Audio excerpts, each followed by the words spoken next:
Bonjour, je vais parler du dernier épisode en date de Arrow, qui voit encore un épisode en deux parties. Alors on continue l'histoire avec Deathstroke. Par contre, de l'autre côté, on n'est plus sur l'histoire avec le Vigilante, on est passé sur Deagle et sa drogue, et celui qui produit la drogue, donc Dragon. Alors, peut-être Dragon, parce que...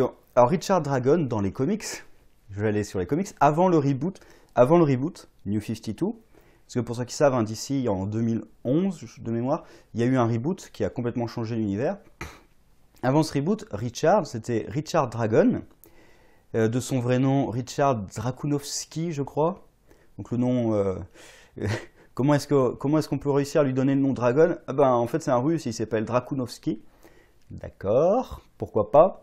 Et en fait, Richard Dragon, c'est un combattant d'élite, on va dire, qui a vu sa petite série et qui, en fait, dans l'univers d'ici, est pas très important, sauf que c'est plus ou moins le maître de quasiment tous les pratiquants d'arts martiaux de l'univers d'ici. Franchement, il a vu tout le monde, de Batman, évidemment, Question, Batgirl, enfin, il a vraiment vu tous les combattants de l'univers d'ici. Il a un fort lien avec Lady Shiva, qui est la meilleure combattante de tout l'univers d'ici, qui a seulement été battue par Cassandra Cain, donc une des Batgirls, enfin bref, voilà.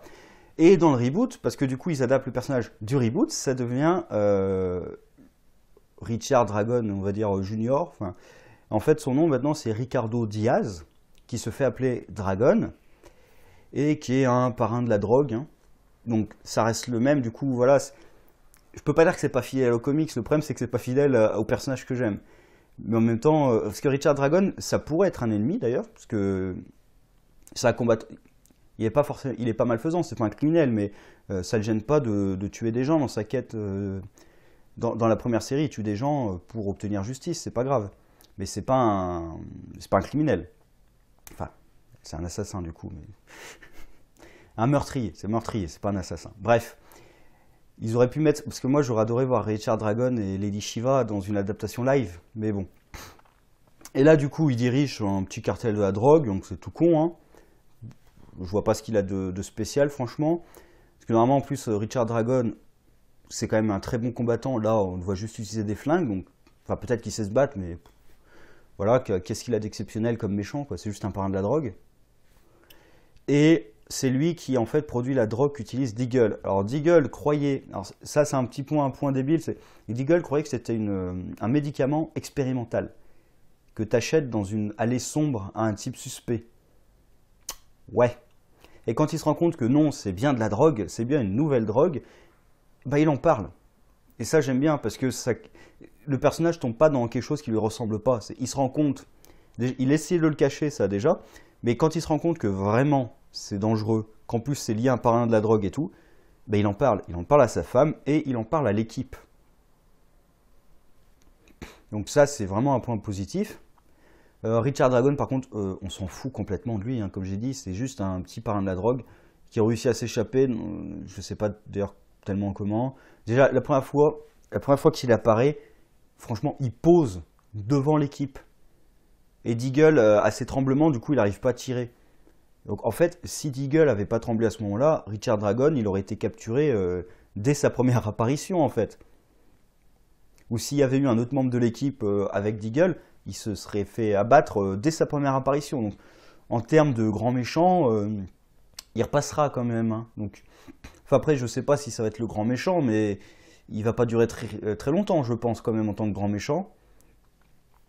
Et d'autre côté, donc Deathstroke, quand même un poil déçu par ce qui se passe.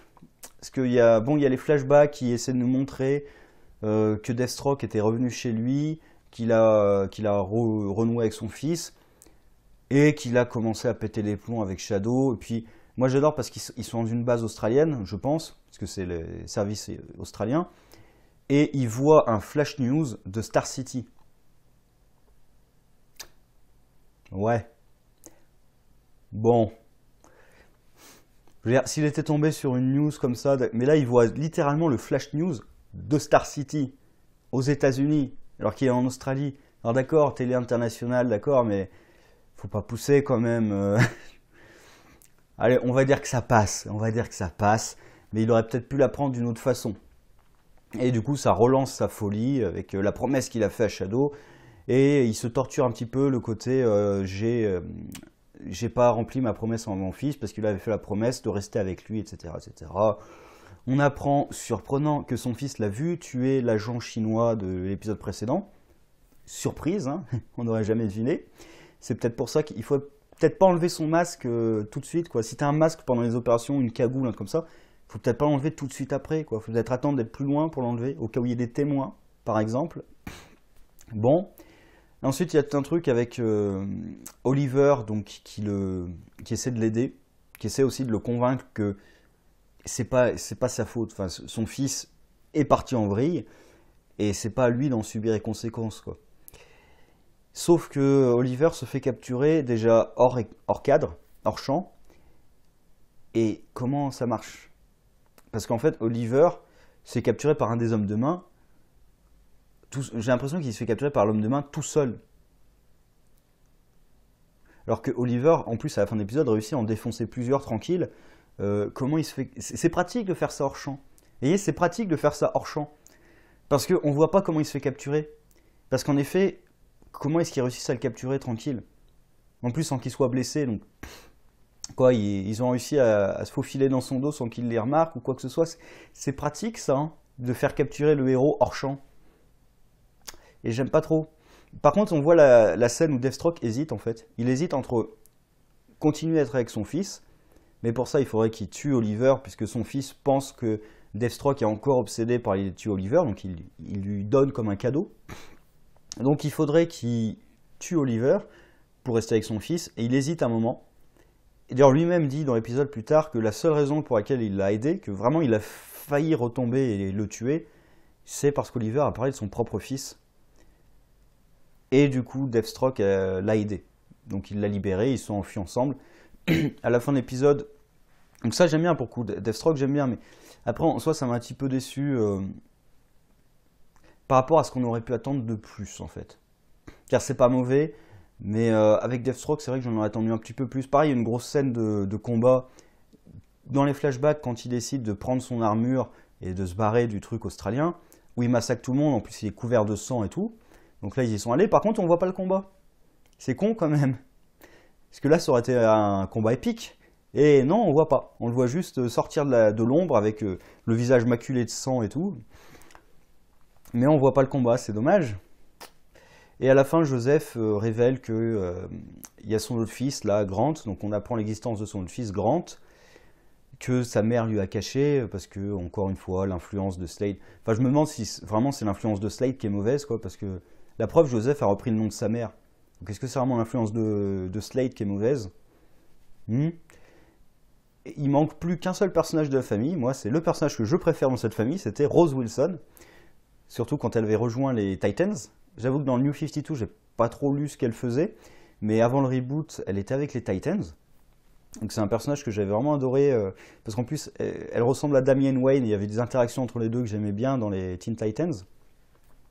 Mais on verra plus jamais ce personnage-là, vu que reboot, c'est un peu dommage. Et en plus, il me semble, Rose Wilson, elle est issue d'une autre femme que la mère de Grant et Joseph. Mais du coup, l'arc de Joseph n'est pas conclu, puisqu'il réussit à s'enfuir. Alors, Deathstroke évolue bien dans cet épisode, mais le problème, c'est Joseph, quoi. C'est toujours pas réglé, donc on va revoir des épisodes sans doute avec Joseph et Deathstroke, peut-être avec Grant qui va apparaître dans cette saison. Donc, moi, pourquoi pas, hein, pour avoir plus de Deathstroke, mais voilà, je dirais il manque peut-être d'une conclusion pour moi dans cet arc-là, parce qu'on a eu un double épisode, donc plutôt bien sur le côté Deathstroke. Il manque peut-être la conclusion, et je dis pas la capture d'Oliver, je suis pas trop d'accord, quoi, ça passe un peu facilement, et même le but de Joseph est pas clair, parce qu'il veut placer les explosifs, je crois, et on comprend pas très bien son objectif en réalité, donc ça aussi, qu'est-ce qu'il veut? C'est d'accord, c'est un méchant, mais pourquoi? C'est un méchant de quoi? Enfin, il veut quoi? Quel est son objectif? Honnêtement, je sais pas trop. Donc, à voir par la suite. Quand même, épisode convenable, hein, plutôt bon. Attends la suite de Deathstroke surtout. Surtout Deathstroke. Hein. Sur ce, au revoir.